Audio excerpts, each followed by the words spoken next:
Is there a link between foreign policy and terrorism? British intelligence thinks so. What causes terrorism? The combination of the horrendous terrorist attack in Manchester and a British general election inevitably meant that this question would dominate political and media discourses. And so it has. Particular attention has, once again, been drawn to the role of Western foreign policy, including that of the UK, as a driver of extremist violence. In his first major speech after the Manchester attack, Labour leader Jeremy Corbyn chose to raise the issue of foreign policy. This prompted repeated Conservative attacks, echoed by some in the media, that he was blaming the UK for the terrorism in Manchester. Equally inevitably, the debate has gathered an either-or quality to it. Either the Manchester attack was entirely about British foreign policy, or British foreign policy had absolutely nothing to do with the murder of 22 people and the maiming of many more in Manchester. Certainly, a collection of British governments have repeatedly, vigorously, and, hardly surprisingly, denied any link. From Labour under Tony Blair to the coalition of Conservatives and Liberal Democrats under David Cameron to Theresa May's current Conservative government, no one wants to discuss it. But what about those charged with defending the UK from terrorism? The message they have conveyed over the years is one of nuance, in which British foreign policy does play a significant role in motivating terrorism. They also speak of foreign policy as a driver of grievance, serving as a recruiter for extremists looking for followers.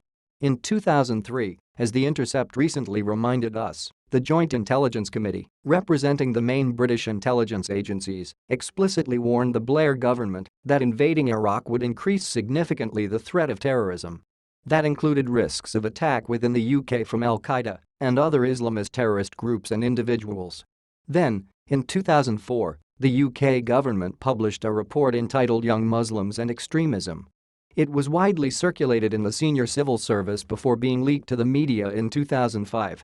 The report explicitly addressed the role of British and Western foreign policy as a source of anger among some British Muslims. It seems that a particularly strong cause of disillusionment amongst Muslims, including young Muslims, is a perceived double standard in the foreign policy of Western governments, and often those of Muslim governments, in particular Britain and the US.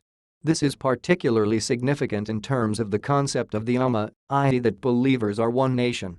This seems to have gained a significant prominence in how some Muslims view HMG's policies towards Muslim countries.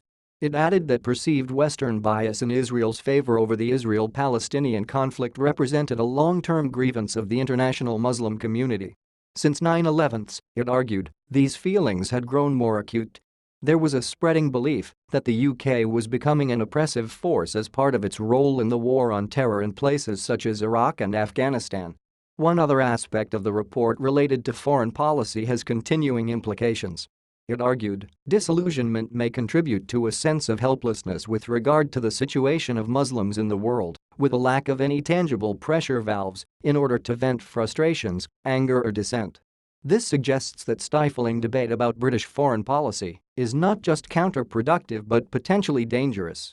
In 2005, a few weeks before the July 7 suicide bombings in London, in which 52 people died, the Joint Terrorism Analysis Centre issued another warning to the Blair government.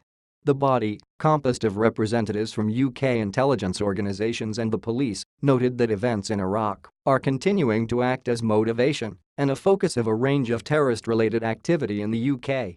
Finally, and most publicly of all, there was former Director General of MI5 Eliza Manningham-Buller's 2011 BBC Right lectures. The first lecture, entitled Terror, made explicit the connection between the invasion of Iraq and the 7/7 attack. The invasion of Iraq increased the terrorist threat by convincing more people that Osama bin Laden's claim that Islam was under attack was correct.